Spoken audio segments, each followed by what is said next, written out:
በሀገራችን ኢትዮጵያ ለእርሻ ሥራ ከሚታረሰው መሬት ላይ በየዓመቱ እስከ 130 ቶን አፈር ከገላጣ መሬት ደግሞ እስከ 300 ቶን አፈር በሄክታር እንደሚሸረሸር ጥናቶች ይጠቁማሉ። በአጠቃላይ በሁሉም የመሬት አጠቃቀም አይነቶች ላይ በአማካይ በየዓመቱ 42 ቶን አፈር በሄክታር ይባክናል።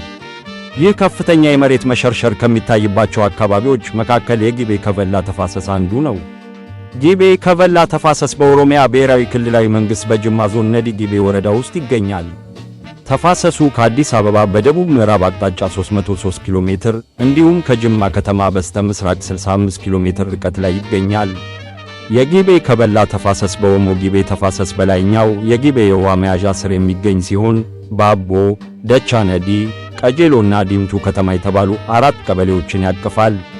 መልክዓ ምድራዊ አቀማመጡ ከባህር ጠለል በላይ ከ1711 እስከ 2707 ሜትር ከፍታ ላይ የሚገኝ ሲሆን የረጅም ጊዜ አማካይ ዓመታዊ የዝናብ መጠኑ 1603.1 ሚሊ ሜትር ነው። የአካባቢው ማህበረሰብ የኑሮ መሰረትም በዋነኝነት በግብርና ሥራ ላይ የተመሰረተ ነው። በኢትዮጵያ የግብርና ምርምር ኢንስቲትዩት የጅማ ግብርና ምርምር ማዕከል በኢአይአር ካልም ፕሮጀክት የገንዘብ ድጋፍ በነዲ ጊቤ ተፋሰስ የተለያዩ የምርምር ክፍሎች የተሳተፉበት የተቀናጀ የተፋሰስ ሥራዎች ከ2012 እስከ 2016 ዓ.ም ሲከናወን ቆይቷል። ለሚቤክስ እባላለሁ። የጅማ ግብርና ምርምር ማዕከል ዳይሬክተር ነኝ።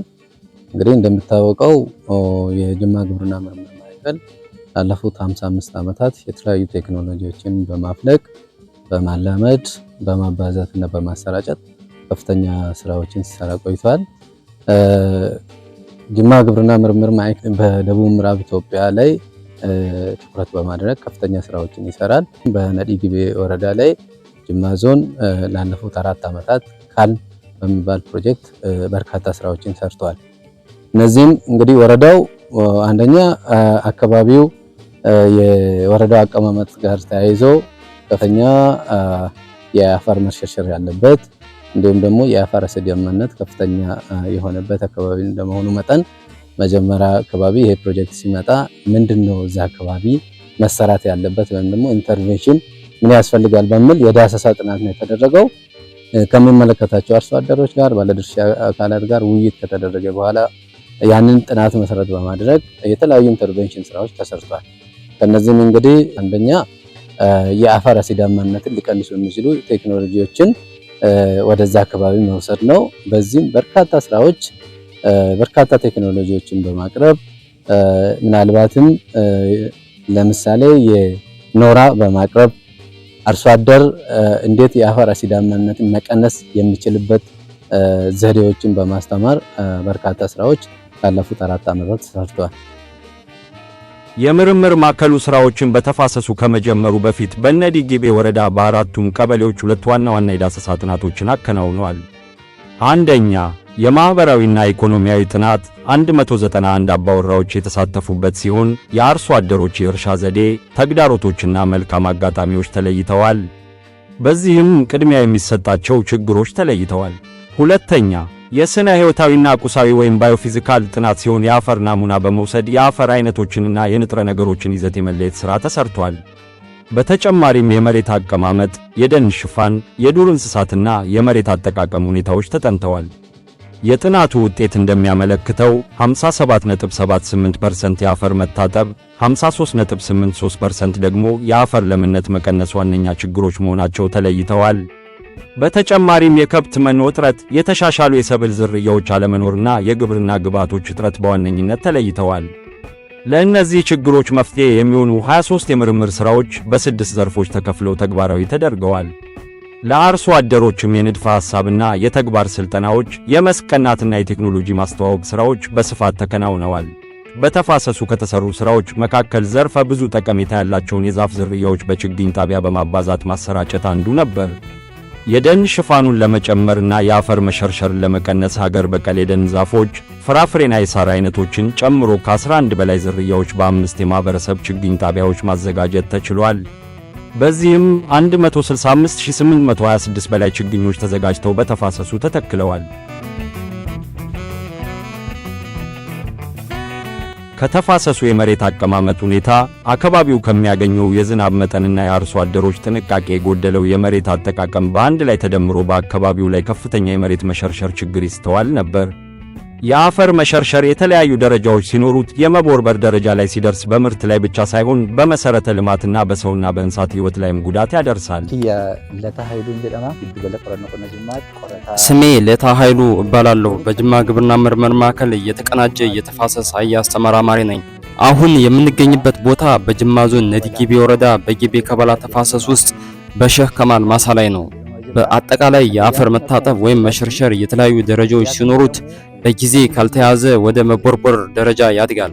በዝናብ አማካኝነት በሚፈጠር ጎርፍ የሚፈጠር የአፈር መታጠብ የአፈርና ውሃ አቀባ ካልተሰራለት ትናንሽ ቦይ እያበጀ ወደ መቦርቦር ደረጃ ያድጋል። የመሬት መቦርቦር በተፈጥሮና በሰው ሰራሽ ምክንያት ሊፈጠር ይችላል። የመሬት መቦርቦር በስፋታቸውና በጥልቀታቸው የተለያዩ ደረጃዎች አላቸው። እነዚህም ትናንሽ፣ መካከለኛና ከፍተኛ ተብለው ይከፈላሉ። ትናንሽ የመሬት መቦርቦር በቀላሉ በእርሻ መሳሪያ ሊፈጠሩ ይችላሉ። መካከለኛና ትላልቅ የመሬት መቦርቦር ከፍተኛ ጉዳት የሚያደርስና እንክብካቤውና ጥገናውም ከፍተኛ አቅም የሚጠይቅ ነው።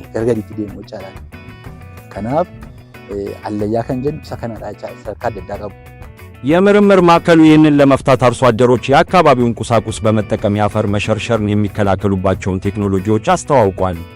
በነዲ ጊቤ ተፋሰስ በተፋሰሱ በላይኛው በመካከለኛውና በታችኛው አካባቢ ከ5 አስርት ዓመታት በላይ ከጥቅም ውጭ የነበሩ 3 ቦታዎች ላይ በተከናወኑ ሥራዎች በአጭር ጊዜ ውስጥ ማገገም ችለዋል።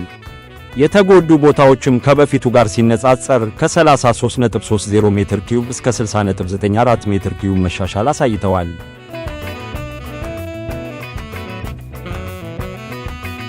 በሌላ በኩል በተፋሰሱ ከተሰሩ ሥራዎች መካከል የቀባ እርሻ ወይም ኮንሰርቬሽን አግሪካልቸር ይገኝበታል።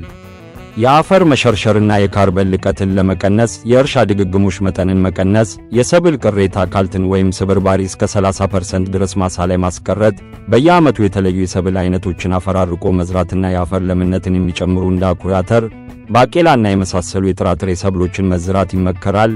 የቀባ እርሻን ከተለምዷዊ አሰራር ጋር በማወዳደር በተሰራው ሥራ በበቆሎ ላይ በሄክታር 10.45 ቶን፣ በአኩሪ አተር ላይ ደግሞ 2.4 ቶን የምርት ብልጫ ተመዝግቧል። በሌላ በኩል የአፈርና ውሃ ቀባ ሥራዎችን እንመለከታል። በተፋሰሱ አካባቢ በሚካሄደው የደን መመንጠር እንዲሁም በእርሻ ማሳዎች ላይ የአፈርና ውሃ ጥበቃ ሥራዎች ባለመሰራታቸው ምክንያት በተፋሰሱ የአፈር መሸርሸር በከፍተኛ ሁኔታ ይስተዋል ነበር። ባለፉት 4 ዓመታት የእርከን ሥራና የቬቲቫር ሳር ተከላን በመጠቀም 211 ሄክታር መሬት ማዳረስ ተችሏል። ይህም በአማካይ 4.92 ቶን በሄክታር አፈር እንዳይታጠብ በማድረግ የምርት መጠንን በ0.16 ቶን በሄክታር መጨመር ተችሏል።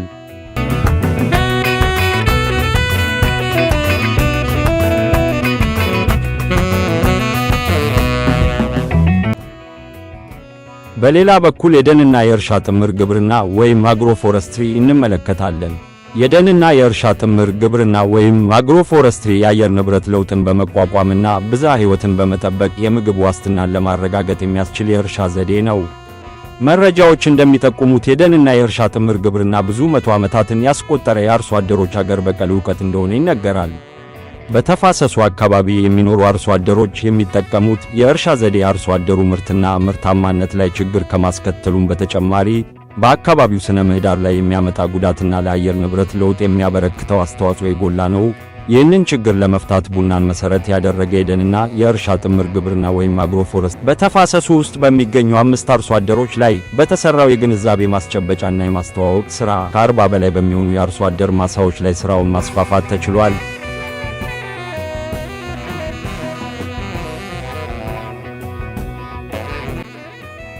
አቶ ወንድማገኝ ተካ በጅማ ግብርና ምርምር ማዕከል በአፈርና ውሃ አያያዝ ምርምር ክፍል የተቀናጀ የተፋሰስ አያያዝ ተመራማሪ ሲሆኑ በተፋሰሱ ስለተሰሩ የደንና የእርሻ ጥምር ግብርና እንዲህ ይናገራሉ።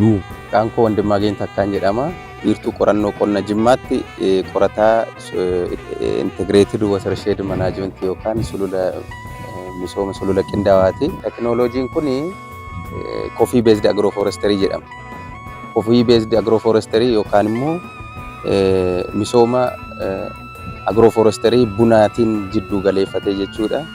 Bunni naannoon Jimmaa naannoo misoomni bunaa itti beekamu beeltii bunaati. Haa ta'u malee jijjiirama qilleensa amma dhufaa jiru irraatii kaasee galiin qonnaan bulaa dabaluu qaba. Land equivalent ratio dabaluu qaba. Lafa xiqqoo irraatii namni callaa gosa midhaan adda addaa walitti fidee iddoo tokko irratti galii gaarii argachuu qaba. Kana gochuudhaaf immoo misooma bunaa duraan hojjechaa turre irratti isuma irratti coffee based agroforestry systemiidhaan walitti kombaayinii goone improved technology bayeeraa jechuudha akka qorannoo qonna wiirtuu keenyaatti. Qorannoon kun qonnaan bulaan indigenous knowledge'dhaan agroforestry adda addaan hojjeta. Buna muuzii wajjiniin, buna paapayyaa wajjiniin hojjeta. Garuu inni xiqqoo ishee arrangementiinsa spatial arrangementiif temporal arrangement kan jedhu jira. Isa haala qorannoodhaan kan deeggarameetiin miti, haala saayinsawaan deeggarame miti. Akkuma ofiisaa trendii mataasaa qabuutiin kan inni hojjetu immoo bu'a qabeessa san taasisuu jechuudha. Akka inni bu'a qabeessa ta'uudhaaf maal goone nuti qorannoodhaan buna ispeesingii meeqaatiin hojjetamuu qaba, intercropping systemii isaa jechuudha. Buna toora meeqatti ta'uu qaba, muuziin hammamirraa fagaachuu qaba, paappayyaan hammamirraa fagaachuu qaba kan jedhamu. Akkasumas immoo pulse cropping as keessatti xaa'oo dabaluu kan danda'u, yuuriyaa kan dabaluu danda'u gosa adda addaatu jira. Qonnaan bulaa adda addaa biratti akkaataa poteenshaalii lafa isaatiin inni kun amma shumburaadha kan obbo Sharoo biratti hojjetame. Iddoon kaanitti immoo aatoon boonsituu jira, argubbeen yookaan harkoot biin kan jedhamu jira. Tokkoon isaanii ispeesingii mataa isaanii qabu.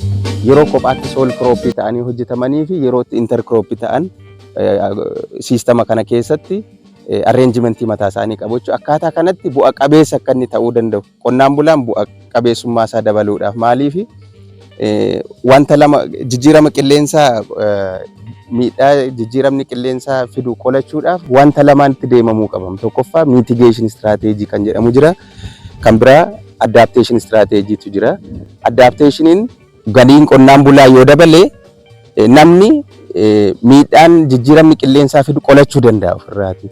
Yoo nyaate, yoo dhuge, haala uffannaa isaa yoo jijjiirrate, haala nyaata isaa yoo jijjiirrate miidhaa bu'aan jijjiirama qilleensaa kun fidu qolachuu akka danda'udha. Kan biraa immoo agroforestry'n kun alive yookaan immoo perennial crop faana wal qabateetudha. Isaan kun amma muuziin kun, bunni kun, isaan kun amma paappayyaan qilleensa carbon dioxide illee qilleensa keessaatti qulqulleessuu keessatti carbon assimilation yookaan immoo carbon sequestration irratti gahee guddaa kan isaan qabanii. Kanaaf qilleensa keessaatti gaazii qilleensa faalu yookaan immoo jijjiirama qilleensaa hin fida jedhamu kana qilleensa keessaatti qulqulleessuu keessatti. Kan biraa immoo isa qilleensa keessaatti immoo harkifame immoo stookii gochuu keessatti gahee guddaa qaba. Amma obbo Sharoon kan lafa kanarratti hojjetame bakka kaan irratti waggaa 2 waggaa 3 dura qonnaan bulaa adda addaa biratti hojjenne akka barnoota akka ta'uuf field day adda addaa yookaan immoo guyyaa agarsiisa adda addaa qophaa'ee achirratti hojjetameera. Kan obbo Sharoon inni kun amma yaangii bunni isaa yaangiidha. Maaliif isaan irraati bu'aasaan argatan ilaalanii isa lafarratti argeetiin kan inni amanu waan ta'eef namoota adda duree ta'anii warra kaan irraatii fudhatanii obbo Sharoon baay'ee adda dureedha. Isaan kun akkaataa kanatti babal'isanii ammas immoo qonnaan bulaan biraas akka ganda kanas haa ta'u ganda biraa keessattis isaan irraatii dhufanii baratanii wanta kana babal'isuu qabu, babal'isanii hojjechuu qabu, irraa fayyadamuu qabu እንጂ ስሜ ለታ ኃይሉ እባላለሁ። በጅማ ግብርና ምርምር ማዕከል የተቀናጀ ተፋሰስ አያያዝ ተመራማሪ ነኝ። አሁን የምንገኝበት ፊልድ በጅማ ዞን ነዲ ግቤ ወረዳ የግቤ ከበላ ተፋሰስ ውስጥ ነን። እዚህ የአግሮፎሬስትሪ ማሳ ላይ ነው የምንገኘው። እንደምትመለከቱት እዚህ ጋር አግሮፎሬስትሪ ፕራክቲስ እንግዲህ ፕራክቲሱ አዲስ አይደለም። አርሶ አደር ከዚህ በፊት ለረጅም ዓመታት እየተጠቀሙ ነበረ። አሁን በዚህ በኩል እንደሚታየው ፕራክቲሱ አለ። ግን እኛ ያመጣነው ቴክኖሎጂ ልዩ የሚያደርገው ኮፊ ቤዝድ አግሮ ፎረስትሪ ነው። አሬንጅመንቱ እና በተለያየ ታይም ደግሞ ስፓሻሊም ቴምፖራሊም አሬንጅድ የሆነና በዓላማ የተሰራ ነው። ከዚህ በፊት አርሶ አደሮቹ ከሚጠቀሙት ፕራክቲስ ልዩ የሚያደርገው በዚህ በኩል ሁሉም ነገር ላንድ አጠቃቀመው የጨመረ ነው። በተለያየ ጊዜ የተለያየ ምርት የሚያገኙት ነው። እዚህ ጋር የሚገኙ ሁሉም ቡና፣ ሙዝ፣ ፓፓያ ከስር ደግሞ አኩባተሪና ቦሎቄ የተጠቀሙ ነበረ። ሁሉም የተሻሻለ ዝርያ ናቸው። ከዚህ ደግሞ ከትንሽ መሬት ብዙ ምርት እንደሚያገኙና በተለያየ ጊዜ የተለያየ ምርት የሚያገኙበት ቴክኖሎጂ ነው። ሌላው ደግሞ ለአየር ንብረት ለውጥን ለመቋቋም እንግዲህ ሁለት ስትራቴጂ ነው የሚጠቀመው። አንደኛ ሚቲጌሽን ነው። ሚቲጌሽን የምንለው ምንድነው? ግሪን ሃውስ ጋዞችን አምቆ ወደ አፈር ወይም ደግሞ ወደ ባዮማስ የሚያቆይ ስትራቴጂ ነው። በሌላ መልኩ ደግሞ የአዳፕቴሽን ስትራቴጂ የሚለው ደግሞ ከአየር ንብረት ለውጡ ጋር ምርትና ምርታማነትን ስለሚቀንስ ይሄ ፕራክቲስ ደግሞ የተለያየ ሰብሎችን በተለያየ በስብጥር ስለሚጠቀሙ የተለያየ ምርት በተለያየ ጊዜ ነው የሚያገኙ። ከአንዱ ቢያጡ ከአንዱ ያገኛሉ። እንደዛውም እዚህ ላይ የሚጠቀመው አመቱን ሙሉ ማሳ ላይ ስለሚቆይ ባዮማሳቸው ውስጥ ካርበን ስለሚያቆዩ ካርበን ሴኩስትሬሽን የሚለውን ስለሚጨምሩ አየር ንብረት ለውጥ ላይም ብዙ ተጽዕኖ ያለው ፕራክቲስ ነው። ዙሪያው ላይ አሁን እዚህ ጋር ሙዝን እንደ ቡና ጥላም ይጠቀማል፣ ምርትም ይሰጣል። ሙዝና ሙዝ መሃል ደግሞ ሁለት ቡና መስመር አለ። መሃሉ ለአንድ ቡና ደግሞ አንድ ፓፓያ አለ። ቡናና ሙዝ መሃል ደግሞ የተለያዩ የአኩባተር ቦሎቄን ይጠቀማሉ። ዙሪያ ላይ ደግሞ አፈር መሸርሸሪን ለመከላከል ቬቲቨር አለ። ከሱ ጭምር ደግሞ ግራቪላ ዙሪያው ላይ ያለ ማለት ነው። ስለዚህ የተለያየ አሬንጅመንት ያለው ነው። ከነሱ የተሻለ ምርት የሚሰጠው ነው። ስለዚህ ይሄ ፕራክቲስ ደግሞ በተለያየ ስልጠና የመስክ ቀን እያዘጋጀን በዚህ ተፋሰስ ውስጥ ፕሮሞት እያደረግን ነው። ሌላው ደግሞ ኤንጂኦዎች አሉ። ለነሱም ኤክስፒሪያንስ ሼር በማድረግ ሲፈልጉ ደግሞ በስልጠናም በማገዝ በዚህ ተፋሰስ ውስጥ ከ40 አርሶ አደር በላይ ተጠቃሚ እንደሆኑ ነው። ወደፊትም የሚመለከተው ባለድርሻዎች ግብርና ቢሮ፣ የተለያዩ ኤንጂኦዎች በዚህ ላይ የሚሰሩ ይህንን ቴክኖሎጂ እንዲያስፋፉ ጥሪዬን ማስተላለፍ ይፈልጋለሁ። አመሰግናለሁ። በተጨማሪም 6 ሄክታር የተራቆተ መሬት ከሰውና ከእንስሳት ንክኪ ተከልሎ እንዲያገግም ተደርጓል። ስራው ቀጣይነት እንዲኖረውም 27 ወጣቶች በንብ እርባታ ተደራጅተው አካባቢውን እየጠበቁ ተጠቃሚ እንዲሆኑ ተደርጓል።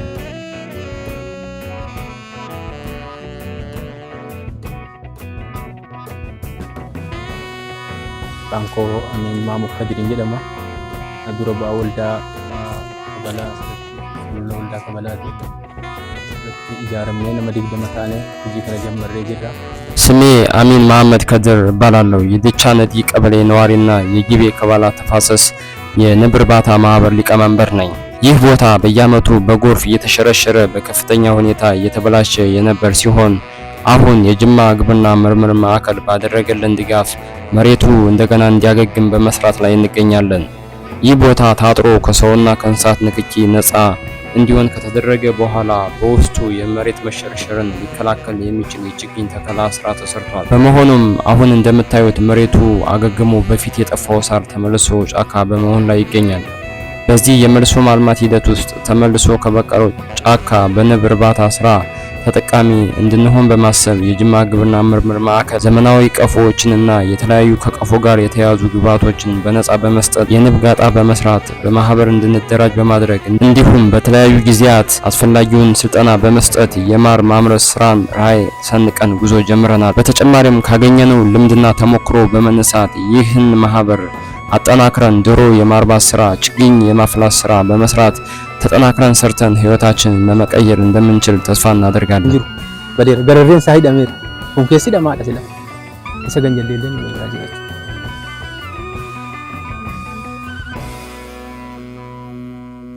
በተፋሰሱ በሚገኘው ወንዝ ላይ በየቀኑ የፍሰት መጠንና የደለል ናሙና መረጃዎች ሲሰበሰቡ ቆይተዋል።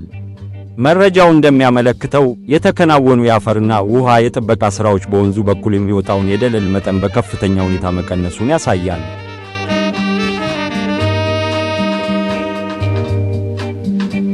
በሌላ በኩል የምናገኘው አሲዳማ አፈርን ለማከም የተሰሩ ስራዎች ናቸው። የአፈር አሲዳማነት በሀገራችን በግብርናው ክፍለ ኢኮኖሚ ላይ አሉታዊ ጫና እያሳደረ የሚገኝ የአፈር ለምነት ችግር ሲሆን ከፍተኛ ዝናብ የሚያገኙና በምርታማነታቸው የተሻሉ ናቸው የሚባሉትን የሀገሪቱን አካባቢዎች ጭምር እየጎዳ መሆኑን መረጃዎች ይጠቁማሉ። የአፈር አሲዳማነት ወይም ኮምጣጤነት ችግር የመላው ዓለም ችግር ሲሆን በአጠቃላይ በዓለም ውስጥ ካለው የሚታረስ መሬት ከ30 እስከ 40 በመቶ እንዲሁም በአፍሪካ ውስጥ ከሚታረሰው መሬት ከ22 በመቶ በላይ በአሲዳማነት የተጠቃ መሆኑን መረጃዎች ይጠቁማሉ። በሀገራችን ኢትዮጵያ በቅርብ ጊዜ በተካሄደው ጥናት መሠረት ሊታረስ ከሚችለው የመሬት ሽፋን ወደ 43 በመቶ አካባቢ የሚሆን መሬት በዚህ ችግር የተጠቃ እንደሆነ ይነገራል። ይህም የአሲዳማ አፈር ሽፋን ከጊዜ ወደ ጊዜ እየጨመረ መምጣቱን ይጠቁማል። በሀገራችን በጠንካራ የአፈር አሲዳማነት ደረጃ የተለዩ ወረዳዎች ከፍተኛ ዝናብ የሚያገኙና ቀደም ሲል በምርታማነታቸውም የተሻሉ የነበሩ ሲሆኑ በአሁኑ ወቅት ግን በስፋት ያመርቷቸው የነበሩ እንደ ስንዴ፣ ገብስ፣ በቆሎ፣ ባቄላ፣ አኩሪ አተርና የመሳሰሉ ሰብሎች ምርታማነታቸው ከመቀነሱም አልፎ ችግሩ በተባባሰባቸው ቦታዎች ከምርት ውጭ መደረሱ መረጃዎች ያመለክታሉ።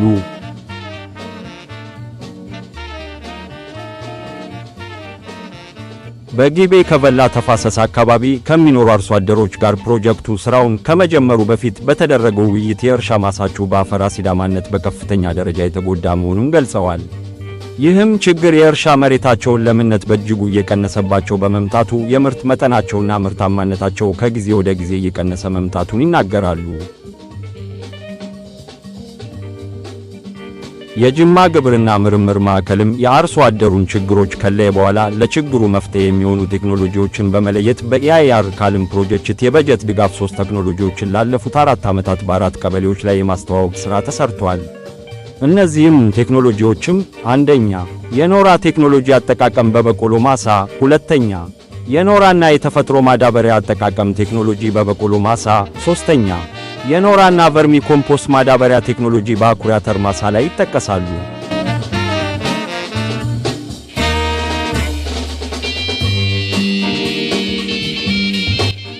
የአፈርና ውሃ ጥበቃ ሥራዎች ለአፈር ለምነትና ለግብርና ምርታማነት እጅግ ወሳኝ ሚና ይጫወታሉ። በተለይም አሲዳማ አፈርን ለማከም ኖራን ከመጨመራችን በፊት እነዚህን ሥራዎች ማከናወን ያስፈልጋል። ምክንያቱም የአፈርና ውሃ ጥበቃ ሥራ እንደ እርከን ግንባታ፣ ቦይ ማዘጋጀትና የውሃ ፍሰትን መቆጣጠር የመሳሰሉትን ተግባራት ያካትታል። እነዚህ ሥራዎች ካልተሰሩ የተጨመረው ኖራ በጎርፍ ሊታጠብ ይችላል። የአሲዳማ አፈር የማከሚያ ቴክኖሎጂዎች ከመተግበራቸው በፊት ከአርሶ አደሮች ማሳ ላይ ወካይ የሆነ የአፈር ናሙና ተወስዷል። ከተወሰደም በኋላ የአፈር አሲዳማነት ደረጃ መለየት ተችሏል። በዚህም መሠረት ለማሳው አስፈላጊውን የኖራ መጠን እንዲወሰን ተደርጓል። አቶ ዛክር አባ ጎጃም በነዲ ጊቤ ወረዳ የደቻ ነዲ ጊቤ ቀበሌ ነዋሪ ሲሆኑ ለመሬታቸው አስፈላጊውን የኖራ መጠን እንደተጠቀሙ እንዲህ ይናገራሉ። ደሮን ጀጠማ ጠለታ ጎዲና ጅማ አና ነዲ ጊቤ። ስሜ ሾዛኪር አባ ጎጃም ይባላል። በጅማ ዞን ነዲ ጊቤ ወረዳ በጊቤ ከባላ ተፋሰስ የደቻ ነዲ ቀበሌ ነዋሪ ነኝ።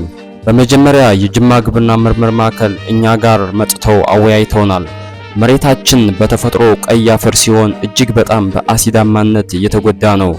አፈራችን እጅግ በጣም የታጠበ የተጎዳ በመሆኑ የአፈር ናሙናዎችን የጅማ ግብርና ምርምር ማዕከል ወስደው ካዩ በኋላ ስለ አሲዳማ አፈር ምንነት ስልጠና ሰጥተውን ትልቅ ግንዛቤ አግኝተናል። ኖራ ከመጨመራችን በፊት የአፈርና ውሃ ጥበቃ ስራ ሰርተን ቤት ባርሳር ተክለናል። ይህም የተጨመረው ኖራና ኮምፖስት በጎርፍ እንዳይታጠብ አድርጓል። ኮምፖስትና ቨርሚ ኮምፖስት በአካባቢያችን በማዘጋጀት ኖራን ከአንድ ወር ቀደም ብለን በማሳችን ላይ በመጨመር ከተብላላ በኋላ ሰብላችንን ዘርተናል።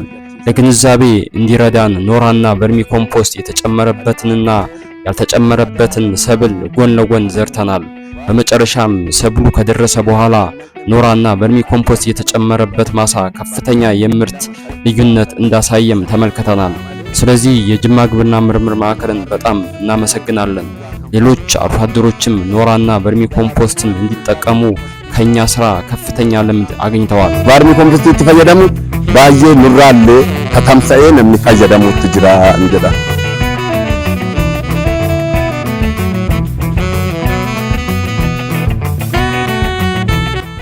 ታንጎ ባቢያ ባቦሪ ጀለም ጅራታ ገና አናና ስሜ አባብያ አባቦር ይባላል። በጅማ ዞን ነዲጊቤ ወረዳ የባቦ ቀበሌ ነዋሪ ነኝ።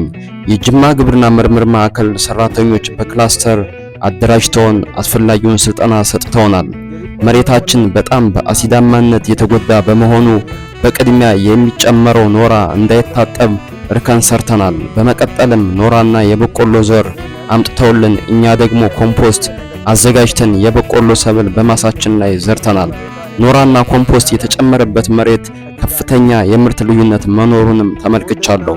አፈራችንም መሻሻልን አሳይቷል።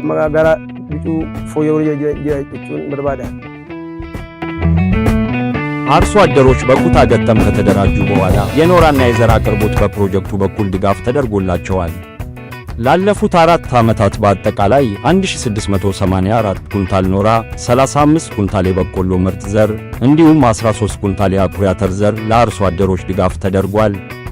አርሶ አደሮችም በአካባቢው በሚገኙ ተረፈ ምርቶች ፍግ እንዲሁም ቅጠላቅጠል በመጠቀም 672 ኩንታል ኮምፖስት ያዘጋጁ ሲሆን በተጨማሪም 97 ኩንታል ቨርሚ ኮምፖስት በተሰጣቸው ስልጠና መሰረት አዘጋጅተው በጥቅም ላይ አውለዋል። በአጠቃላይ ከ2013 እስከ 2016 ዓ.ም ድረስ አሲዳማ አፈርን ለማከም የተሰሩ ስራዎች: አንደኛ፣ ኖራና ፎስፎረስ በአንድ ላይ በመጠቀም 94 ሄክታር መሬት ላይ 147 አርሶ አደሮች የተሳተፉበት የኩታ ገጠም ሥራ በበቆሎ ሰብል ላይ ተሰርቷል። ሁለተኛ፣ ኖራና ኮምፖስት በመጠቀም 45 ሄክታር መሬት ላይ 78 አርሶ አደሮች የተሳተፉበት የኩታ ገጠም ሥራ በበቆሎ ሰብል ላይ ተሰርቷል። ሶስተኛ፣ በአኩሪ አተር ሰብል ላይ ኖራና ቨርሚ ኮምፖስትን በመጠቀም በ13 ሄክታር መሬት ላይ 16 አርሶ አደሮች የተሳተፉበት ሰርቶ ማሳያ ተሰርቷል። ያው የጅማ ግብርና ምርምር ማዕከል ከ2013 ዓመተ ምህረት አንስቶ እስከ 2016-17 የምርት ዘመን ላለፉት 4 ተከታታይ ዓመታት በጅማ ዞን በነዲ ጊቤ ወረዳ በጊቤ ከበላ ተፋሰስ ላይ ትልልቅ 3 የአሲዳማ አፈር አያያዝ ቴክኖሎጂዎችን ይዞ ወደ ተፋሰሱ ገብቶ ሰፋፊ ስራዎችን ሰርተዋል። በመጀመሪያው ቴክኖሎጂን ስናይ የአንደኛው ቴክኖሎጂን ስናይ ላርጅ ስኬል ዴሞንስትሬሽን ላይም ኤንድ ፒ ፈርቲላይዘር ኦን ሜዝ ክሮፕ ላይ ወደ 96 ሄክታር 147 አርሶ አደርን አሳትፈዋል። ሁለተኛው ላይ ስንሄድ ደግሞ ላርጅ ስኬል ዴሞንስትሬሽን ላይም ኤንድ ኦርጋኒክ ፈርቲላይዘር ኦን ሜዝ ክሮፕ ላይ ይሄኛውም ወደ 45 ሄክታር እንዲሁም በ78 አርሶ አደሮችን አሳትፏል። ሶስተኛ ይዘን የወጣናቸው ቴክኖሎጂ ፕሪ-ኤክስቴንሽን ዴሞንስትሬሽን አክቲቪቲ ነው። ይሄም ፕሪ-ኤክስቴንሽን ዴሞንስትሬሽን ላይም ኤንድ ቨርሚ ኮምፖስት በሶያቢን ወይም በአኩሪ አተር ላይ ነው። ይሄም 13 ሄክታር ያከናወነ ሲሆን በዚህ ላይ ደግሞ ወደ 16 አርሶ አደሮች ተሳታፊ ሆነዋል።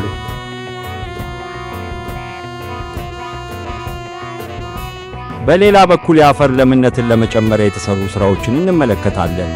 ታዋቂው የአፈር ሳይንስ ተመራማሪው ዶክተር ተክሉ በአንድ ወቅት ከሪፖርተር ጋዜጣ ጋር በነበራቸው ቆይታ የምንበላውና የምንለብሰው አፈር ነው ብለዋል። ከአጠቃላይ የተፈጥሮ ሀብት ሁሉ አፈር ለሰው ልጅ ትልቅ ሀብት ነው። ይህንን ሀብት ያወቁት በአግባቡ ሲጠቀሙበት፣ የማያውቁት ደግሞ እየተጠቀሙበት እየመሰላቸው ሲያበላሹትና ሲያጎሳቁሉት ይስተዋላል። የቀድሞው የአሜሪካ ፕሬዚዳንት ሩዝቬልት አፈርን የሚያጎሳቁል ሕዝብ ራሱን እያጎሳቆለ ነው ሲሉ በአንድ ወቅት ተናግረዋል።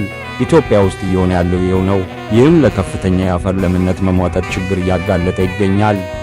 የአፈር ለምነት መሟጠጥና የአየር ንብረት ለውጥ ለሰብል ምርትና ምርታማነት መቀነስ ዋነኛ ምክንያቶች እንደሆኑ የተለያዩ ጥናቶች ያመለክታሉ። የተፈጥሮና ሰው ሰራሽ ማዳበሪያዎችን በቅንጅት መጠቀም የአፈር ለምነትን በማሻሻል ምርት እንደሚጨምር ጥናቶች ይጠቁማሉ። የጅማ ግብርና ምርምር ማዕከል ላለፉት 4 ዓመታት በጊቤ ከበላ ተፋሰስ በዲቃላ ቡናዎችና በበቆሎ ሰብሎች ላይ የተፈጥሮና ሰው ሰራሽ ማዳበሪያን በቅንጅት በመጠቀም ለአካባቢው አርሶ አደሮች የማስተዋወቅ ሥራ ሰርቷል። በዚህም መሰረት 3 አይነት የማዳበሪያ አጠቃቀም ዘዴዎችን ማለትም ምንም ማዳበሪያ የሌለው፣ ግማሽ የተፈጥሮ ማዳበሪያና ግማሽ ሰው ሰራሽ ማዳበሪያ ያለው እንዲሁም ሙሉ በሙሉ ሰው ሰራሽ ማዳበሪያን በመጠቀም የበቆሎና የዲቃላ ቡና ሰርቶ ማሳያዎችን በማቋቋም ሲያስተዋውቅ ቆይቷል። በዚህ መሰረት በ20 አርሶ አደሮች ላይ ከ6 ሄክታር መሬት በላይ የበቆሎ ሰርቶ ማሳያዎችን እንዲሁም በ5 አርሶ አደሮች ላይ በድምሩ በግማሽ ሄክታር መሬት ላይ የዲቃላ ቡና ሰርቶ ማሳያዎችን በማቋቋም ሲያስተዋውቅ ቆይቷል።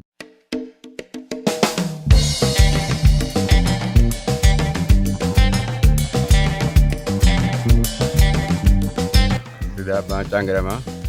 Ganda Dachanaati. Aanaa Nadhii Gibee. Waa'ee jara qorannoo Jimmaarraa kan nu gargaaru bu'e. Gaafa awwaala dhufan irratti biyyoon maramarame vibraatorii nu galchanii achirraa deebanii utuma wajjin deemnu boqqolloo nu bira dhaabanii boqqolloo sana waggaa 3 wajjin turre. Sanarraan booda immoo dudduuba isaarra immoo itti aansanii waa'ee bunaa kun biyya kanatti kaa'achuudhaan buna kanallee nuuf fidaniiru. Buna kana waan nuuf fidaniif duraan dursinee kan irratti yaallannee naannoo keenyatti kan Sultaan Abbaa Biyyaa Abbaa Ormoon jedhamu waggaa 2 kan godhate firee gaarii kenneera bunichi. Firee gaarii kennee jarillee irraa bu'atanii ittiin illee fayyadamaniiru. Ani immoo waan reebna firee isaan argineef reebni silaachuu kennuuf haaraan kokunama. Waggaa 2ffaan isaa alanaan koku. Kanaaf iyyuu jara godina Jimmaa qorannoo Jimmaarraa kan dhufan baay'ee dursinee guddinee jalateeffannaa jechuun barbaada.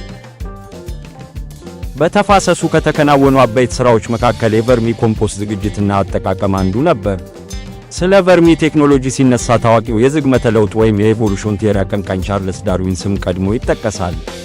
ዳርዊን በቨርሚ ቴክኖሎጂ የምርምር ዘርፍ ፈርቀዳጅ ከሆኑ ሰዎች መካከል አንዱ ሲሆን የተሳቡ ትሎች ወይም መርቶርምዝ በስነ ምህዳር ውስጥ ስላላቸው ጉልህ ድርሻ በማብራራት የመጀመሪያው ሰው ናቸው። ከዚህ ምርምር ጋር በተያያዘም እንደ አውሮፓውያን የዘመን አቆጣጠር በ1881 ዓመተ ምህረት ያሳተሙት የምርምር ጽሑፍ ዓለም ለዘርፉ ልዩ ትኩረት እንዲሰጥ በር ከፋች ሆኗል።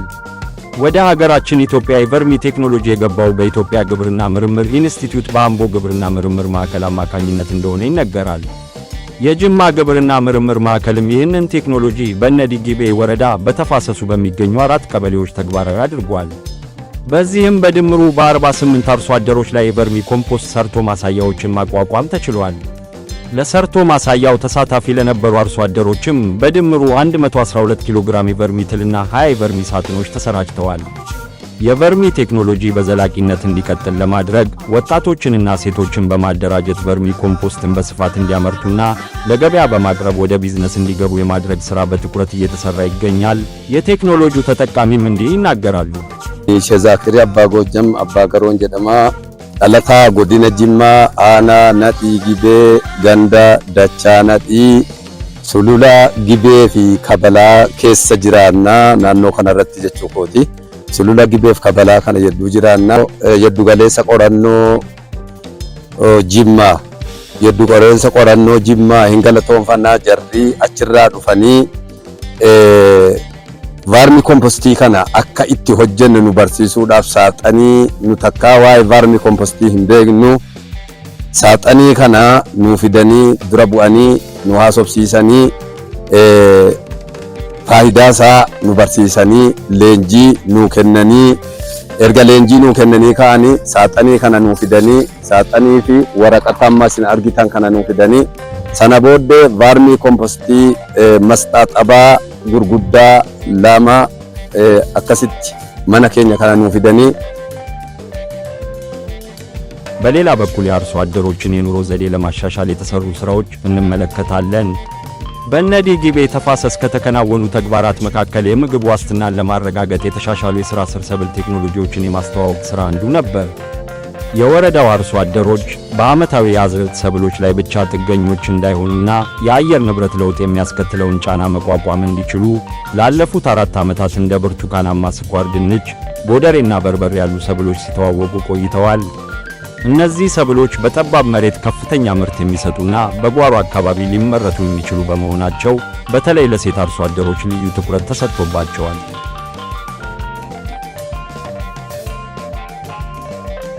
በጅማ ግብርና ምርምር ማዕከል የሆርቲካልቸር ሰብሎች ምርምር ክፍል ተመራማሪ የሆኑት አቶ ጌታቸው ይታና እንዲህ ይናገራሉ።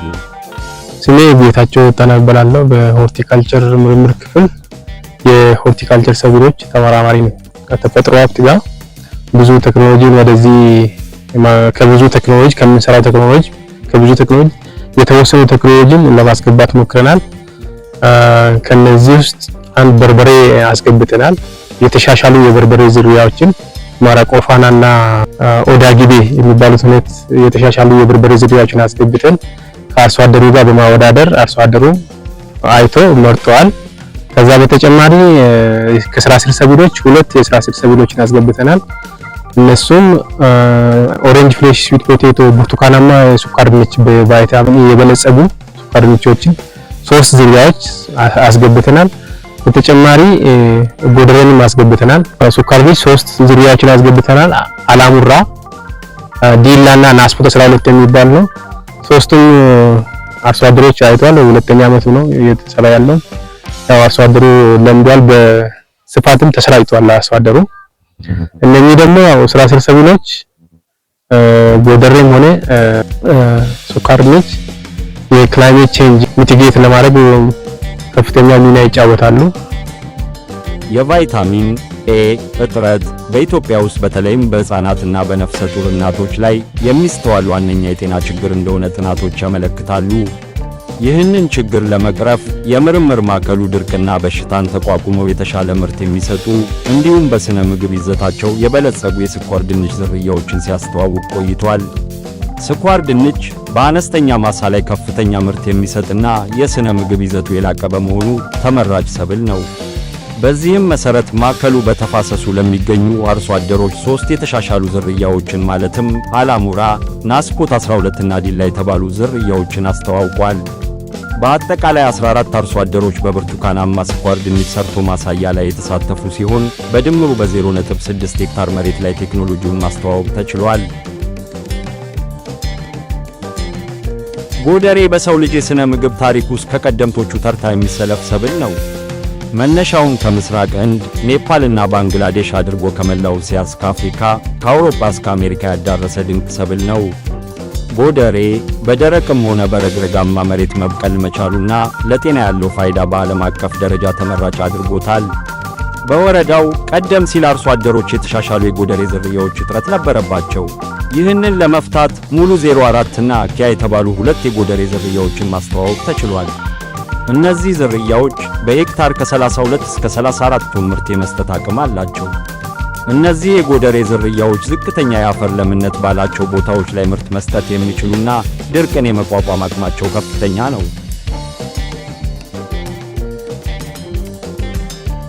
በርበሬ በአገራችን በደቡብ በአማራና በኦሮሚያ ክልሎች በስፋት የሚመረት ሰብል ነው።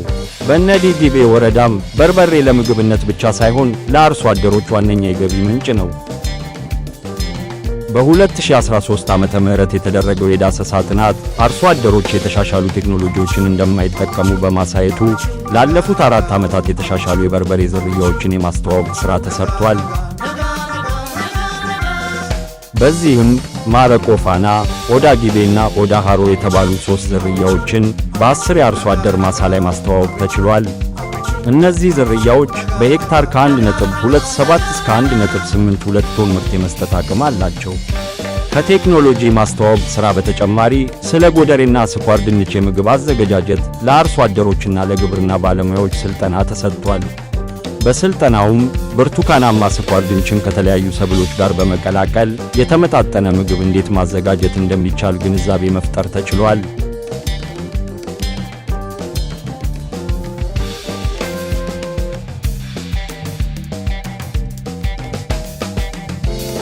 በሌላ በኩል በንብ ማነብ፣ በዶሮ እርባታና በተሻሻሉ የከብት መኖ ሳሮች ላይ ስለተሰሩ ሥራዎች እንመለከታለን። በተፋሰሱ የአርሶ አደሮችን የገቢ ምንጭ ለማስፋት በዶሮ እርባታ፣ በንብ ማነብና በእንስሳት መኖ ቴክኖሎጂዎች ላይ ሥራዎች ተሰርተዋል። ቀደም ሲል የነዲ ጊቤ አርሶ አደሮች የገቢ ምንጫቸው በእርሻ ሥራ ላይ ብቻ የተወሰነ ስለነበር ለእርሻ ያልተፈቀዱ ቦታዎችንም በማረሳቸው ለአፈር መሸርሸርና ለአፈር ለምነት መቀነስ ምክንያት ሆኖ ቆይቷል።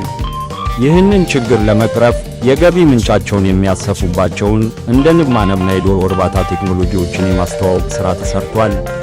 እንዲሁም ልቅብቶችን ለመቀነስ የተሻሻሉ የከብት መኖ ቴክኖሎጂዎችንም የማስተዋወቅ ሥራ ተሰርቷል። በምርምር ማዕከሉ የተሰሩ የአፈርና ውሃ ጥበቃ ሥራዎች እንዲሁም የተተከሉ አዳዲስ ዛፎችና ያገገሙ ደኖች ቀጣይነት እንዲኖራቸው ወጣት አርሶ አደሮችን በሁለት ቡድን በማደራጀት ወደ ንብ ማነብ ሥራ እንዲገቡ ተደርጓል። በጅማ ግብርና ምርምር ማዕከል የእንስሳት ምርምር ተመራማሪ የሆኑት አቶ ተስፋዬ እንዳለ እንደገለጹት ለ27 አርሶ አደሮች 18 ዘመናዊ ቀፎዎች፣ የንግሥት ንብ ማገጃ፣ ማጨሻና የንብ ጥቃት መከላከያ መሳሪያዎች ተሰራጭተዋል። እኔ ስሜ ተስፋዬ እንዳለ ይባላል። የምሰራው መስሪያ ቤት ያው ጅማ ግብርና ምርምር ማዕከል ነው። በነዲ ጊቤ ተፋሰስ የምንሰራቸው ስራዎች ውስጥ አንዱ መራር ዘዴውን አጠቃላይ የሆነ ፓኬጁን ይዘን መተን እዚህ በተከለለ እዚህ ተፋሰስ ቦታ ላይ ለዚህ በማህበር ለተደራጁ ወጣቶች ስልጠና ሰጥተን ቴክኖሎጂውን ለማስተዋወቅ እነሱም ዘመናዊ ቀፎ አቅርቦት ይሄ አንዱ የመጀመሪያው ግሩፕ ነው። ይሄ ግሩፕ አሁን ወደ 14 ዘመናዊ ቀፎ ሰጥተናቸው ስልጠና ሰጥተናቸው ይሄን ነገር አቅርበን በዚህ በዘመናዊ የንብ አመራረጥ አሰራር ላይ የተካሄደ ያለ ነው እና በዚህ ምንድነው ይህ እዚህ ጋር እንደምናየው የተጎዳ ቦታ ነው፣ ተከልሏል። ቦታው እያገገመ የተለያዩ ሌሎች የኛ ተጓዳኝ ክፍሎች ያሉት የሚሰሩት ስራ ለኛም በተጨማሪ እዚህ ላይ መተን ይሄንን ስራ ሰጥተን እነዚህ የተደራጁ ልጆች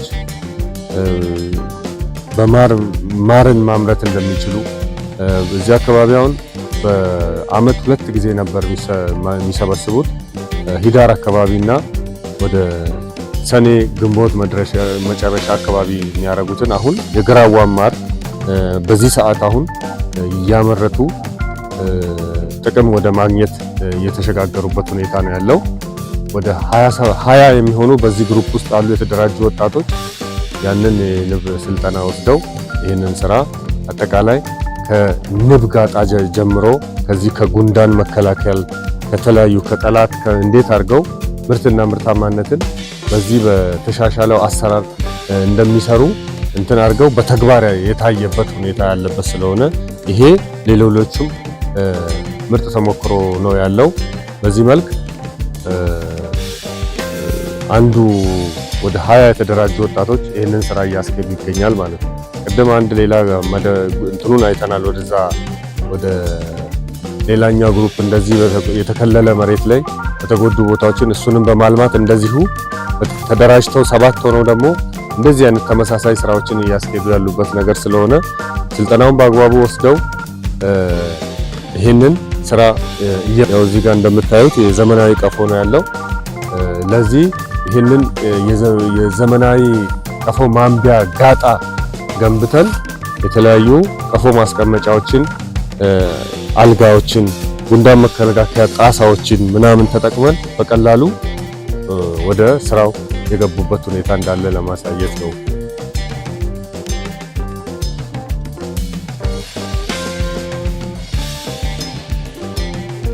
ዶሮ እርባታ በተለይ ለሴት አርሶ አደሮች የገቢ ምንጫቸው ለማሳደግ ተመራጭ ዘዴ ነው። ለ16 ሴት አርሶ አደሮች ለእንቁላልና ለስጋ የሚሆኑ የ45 ቀን ዕድሜ ያላቸው 700 የኮከብ ዝርያ ዶሮዎች ተሰራጭተዋል። በተጨማሪም 11 ኩንታል መኖና የዶሮ ፈንግል በሽታ መከላከያ ክትባት ተሰጥቷል።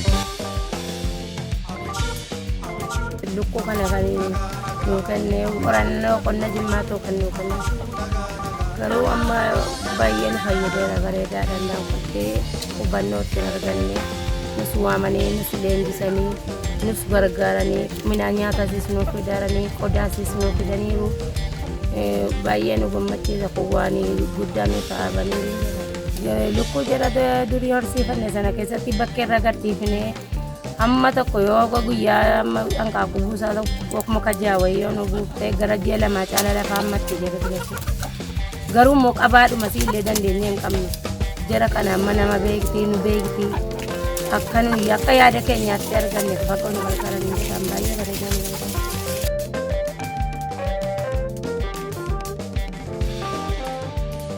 ልቅ ግጦሽ ለመሬት መሸርሸር አንዱ ምክንያት በመሆኑ ለአርሶ አደሮች የተሻሻሉ የመኖ ሳሮችን ማስተዋወቅ ተችሏል። በ25 የአርሶ አደር ማሳ ላይ በድምሩ ከ2 ሄክታር በላይ በሆነ መሬት ላይ የደሾና የብራካሪያ የመኖ ዝርያዎች ማስተዋወቅ ተችሏል። ይህም አርሶ አደሩ የእንስሳት መኖ ችግሩን በራሱ እንዲፈታ መንገድ ከፍቷል።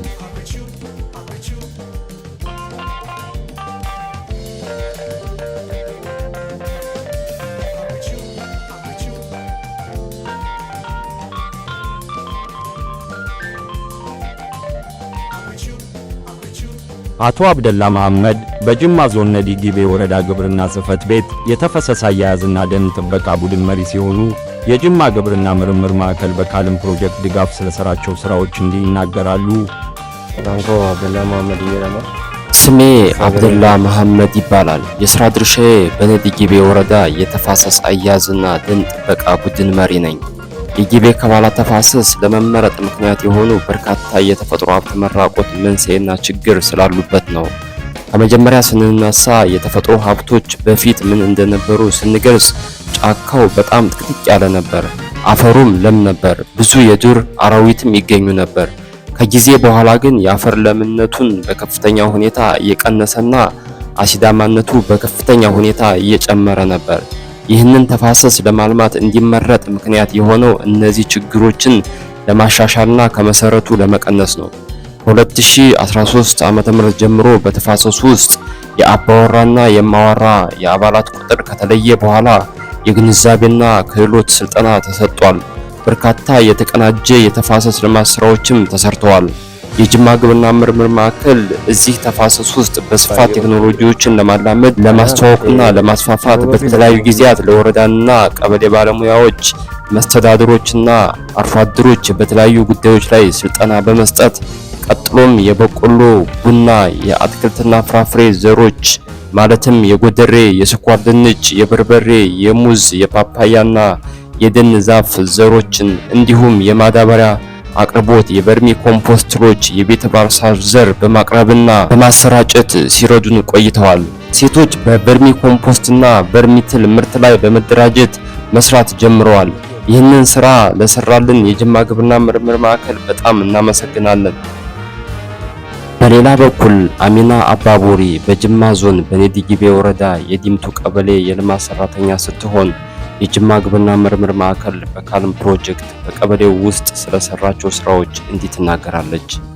ግዱ ገሊ ቆርኖ ቆነ ጅማ አካና ኬኛት ወጂወን አዳዳዳ ጆቹ ጀልቀቤ ወቆታ አርፋንሳ ደንዶኮ ለኮፊሴ ጅረቹ ወጂወን ጎሰ ድግደሚ ሰዲጅሩ ኬሳ ወጂን ባይንስ ወጀታሜራ ካና ኬኛት tokko hojii watarshedii hojjetame jechuudha. Jalqaba gaafa hojii watarshedii kana eegaluuf jennu qonnaan bulaa naannoo Gibee Kabalaa irratti argaman waamamanii mariisifamanii erga mariisifamanii booda kanaan dura bishaan dur yaa'aa turellee akka goge oomishni kanaan dura baay'een argamaa turellee akka gadi bu'aa dhufee fi laftillee akka dhiqamee deemaa bishaan jiru akka gogaa kana kaasamee erga dubbatamee booda qonnaan bulaa sana karaa leenjiitti dhufanii leenjii akka fudhatan godhamee leenjii erga fudhatanii kaanii booda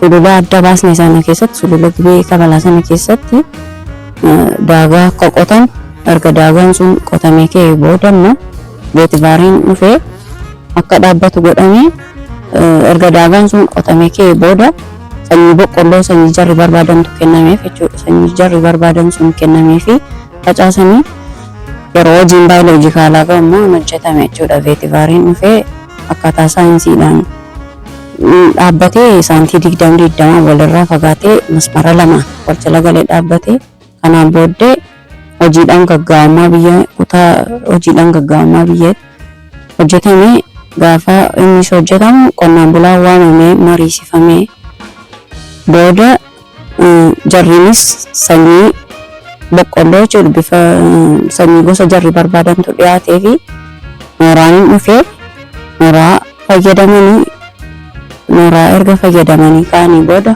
boqqolloon dhaabanii kanaan booda hojiin kun hojii mangaggummaa hawaasa irratti tokko mooraa fayyadamuudha. Inni lammaffaan kompoostii mooraadha. Inni sadaffaan immoo vermi kompoostii haatoo boonsituun hojjetame jechuudha hojii dhangaamaa biyya keessatti. Gaafa hojjetamu akuriis tola dhiyaate xaa'oos tola amma lafa jaraatiin jechuudha kennamee fi kanaan adda inni hojjetamee xumuramee booda hojiin vermi kompoostii hojjetameera. Hojii vermi kompoostii isa hojjetamu innis qonnaan bulaa waamamee qobaatti mariisifamee daasiin vermi kompoostiin keessatti hojjetamu inni hojjetame.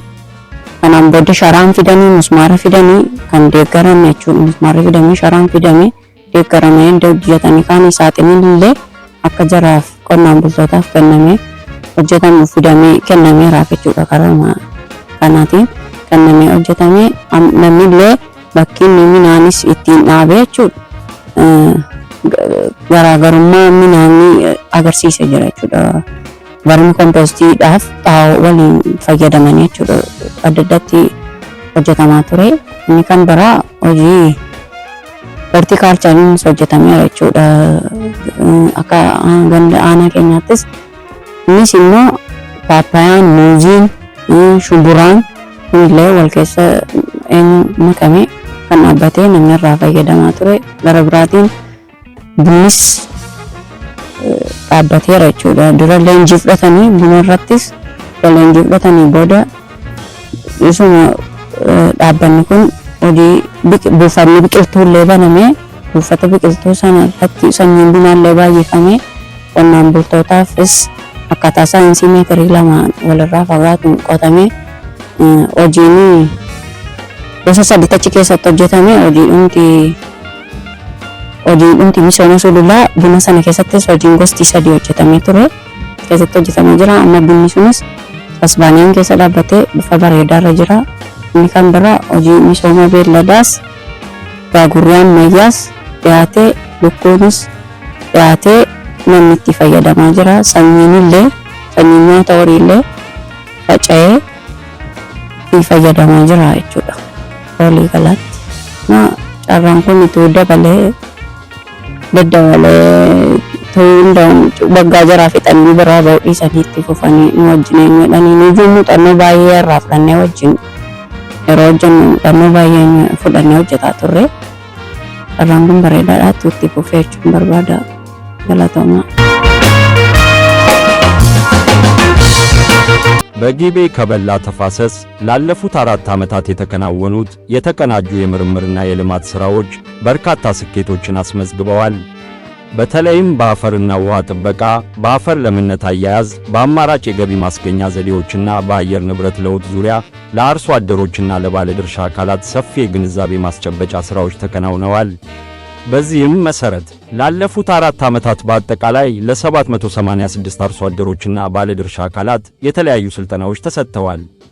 በተለያዩ ዙሮች በተዘጋጁ የአርሶ አደሮች የመስክ ቀናት ላይ ከፌዴራል፣ ከክልል፣ ከዞን፣ ከወረዳና ከቀበሌ የተወጡ ከ1038 በላይ ሰዎች ተሳትፈዋል። በእነዚህ መድረኮች ላይም የልምድ ልውውጥና የግንዛቤ ማስጨበጫ ሥራዎች ተሰርተዋል።